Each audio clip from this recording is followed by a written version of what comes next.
Hello friends, હું છું રૂપલ પટેલ અને સાંભળો મારી આજની કહાની. તમે ક્યારેય ઊંટ પર બેઠેલા માણસને જોયો છે? બરાબર નિરીક્ષણ કરીને જેણે જોયું હશે તેણે જ નોંધ્યું હશે કે એ માણસ ક્યારે સ્થિર રહી શકતો નથી. ઊંટ ચાલે ત્યારે એવા તો હેલા આવે કે એના અસવારને સતત આગળ અને પાછળ હલ્યા જ કરવું પડે છે. આપણું જીવન પણ એવું જ છે. ક્યારેક આપણને સુખ મળે છે, ક્યારેક દુઃખ મળે છે, ક્યારેક આપણે ખડખડાટ હસીએ છીએ અને ક્યારેક પોક મૂકીને રડીએ છીએ. ક્યારેક આપણા વખાણ કરે છે અને ક્યારેક તો આપણી મસ્કરી પણ થાય છે અથવા આપણને ઠપકો આપે છે. ક્યારેક આપણે સફળ થઈએ છીએ તો ક્યારેક નિષ્ફળ પણ જઈએ છીએ. આવા હેલા દરરોજ આપણા જીવનમાં પણ આવ્યા જ કરે છે. આ બધાની વચ્ચે આપણે હંમેશા આનંદમાં રહી શકીએ એવો શો ઉપાય છે? આજે આપણે એવા ઉપાયની વાત કરવાના છીએ. એવો ઉપાય આપણને કોણ શીખવે? જેના જીવનમાં એ ઉપાય સિદ્ધ થયા હોય તે જ આપણને શીખવી શકે. એવા તો છે સંત. સંત સમુદાય આનંદમાં રહે છે. હા, આપણી જેમ એના જીવનમાં પણ મુશ્કેલીઓ તો આવે જ છે, પણ સંતની પાસે એવી સમજણ છે કે જેનાથી મુશ્કેલીઓ એમને દુઃખી કરી શકતી નથી અને આપણે વારે વારે દુઃખી થઈએ છીએ. આવી જ એક વાત હું તમને કહું છું કે મહારાષ્ટ્રમાં એક સંત થઈ ગયા. એમનું નામ હતું તુકારામ. તુકારામ સદા ભગવાનનું ભજન કરતા રહેતા. નાનકડી એમની ઝૂંપડી હતી અને માંડ માંડ ખાવાનું મળે એવી એમની ગરીબી હતી, પણ એમને મન તો ભગવાનની ભક્તિ એ જ સાચી મિલકત હતી, એટલે ગરીબીનું એને જરાય દુઃખ નહોતું. એકવાર તુકારામ કોઈ કામ માટે બહાર ગયા હતા. જ્યારે બહાર ગામથી પાછા આવતા હતા ત્યારે ગામને પાદરે કેટલાક તોફાની યુવાનોએ એમને જોયા. તેમને તુકારામની મસ્કરી કરવાનું મન થયું અને આ તોફાની છોકરાઓએ તુકારામને પકડીને અસ્તરાથી એમનું માથું મૂંડી નાખ્યું. પછી એના પર ચૂનો ચોપડ્યો. ક્યાંકથી ગાજર અને રીંગણા શોધી લાવ્યા અને એનો હાર બનાવી તુકારામના ગળામાં પહેરાવ્યો.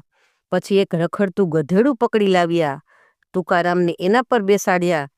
પછી તો હુરિયો બોલાવતા બોલાવતા તુકારામને ગધેડા પર આખા ગામમાં ફેરવ્યા. તુકારામ તો આ વખતે શાંતિથી બેઠા બેઠા ભગવાનનું ભજન જ કરતા રહ્યા.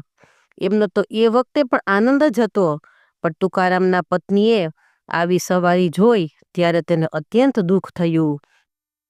જ્યારે છોકરાઓએ તુકારામને છૂટા કર્યા ત્યારે ભજન કરતા કરતા ઘેર પહોંચ્યા. એ વખતે એમણે જોયું કે તેમના પત્ની ચોધાર આંસુએ રડતા હતા. તુકારામે એમને પૂછ્યું, અરે તમે કેમ રડો છો? શું કાંઈ મુશ્કેલી આવી છે તમને? એમના પત્ની રડતા રડતા જવાબ કહે કે મુશ્કેલી સિવાય બીજું શું છે? આજે ગામના આવા રખડું તોફાની છોકરાઓએ તમને ગધેડા પર બેસાડી ફેરવ્યા. કેવું ભયંકર તમારું અપમાન કર્યું. ભગવાન આપણને આવું જ દુઃખ કેમ આપે છે? આપણે ભગવાનનું શું બગાડ્યું છે? આમ કહેતા કહેતા ફરી એ ધ્રુસકે ધ્રુસકે રડવા માંડ્યા. તુકારામ એમને શાંત કરતા કહે, અરે આમાં આપણને ભગવાને ક્યાં કઈ દુઃખ આપ્યું છે? ભગવાન તો બહુ દયાળુ છે કે એમણે કૃપા કરીને આવો પ્રસંગ ઊભો કર્યો છે. એમણે તો આપણું સારું થાય એવું જ કર્યું છે. એમના પત્ની આ સાંભળી ગુસ્સા થતા કહે, શું ધૂળ સારું કર્યું છે? આટલું આટલું તમારું અપમાન થયું છે એ તમને સારું લાગે છે? તુકારામ હસતા હસતા કહે, તું સાંભળ, આપણા લગ્ન થયા એ વખતે હું ખૂબ ગરીબ હતો. મારો વરઘોડિયો નીકળ્યો ન હતો. આ લોકોએ આટલા વર્ષો પછી મારો વરઘોડો કાઢ્યો. એ કેટલું સારું કામ કર્યું કહેવાય. બીજું મારે માથાના વાળ ખૂબ વધી ગયા હતા, પણ હજામત કરાવવાના મારી પાસે પૈસા જ નહોતા. આ યુવાનોએ પ્રેમથી મફતમાં મારું મુંડન કરી આપ્યું, એ પણ સારું જ થયું. અને ત્રીજું, આપણે રોજ માંડ માંડ શાકભાજી મેળવી શકીએ છીએ. આ યુવાનોએ મને જે ગાજર રીંગણાનો હાર પહેરાવ્યો છે એમાંથી આપણું એક અઠવાડિયા સુધી શાક થઈ જશે. બોલ, હવે ભગવાને બધું સારું જ કર્યું છે ને? તુકારામની વાત સાંભળી એના પત્ની તો બોલતા જ બંધ થઈ ગયા. એમને થયું કે આ તો એવા ભક્ત છે કે જેમને કોઈ દુઃખી કરી શકે એમ નથી, કારણ કે ગમે તેવા પ્રસંગો બને તો પણ એ તો બધામાંથી સવડો વિચાર જ ગ્રહણ કરે.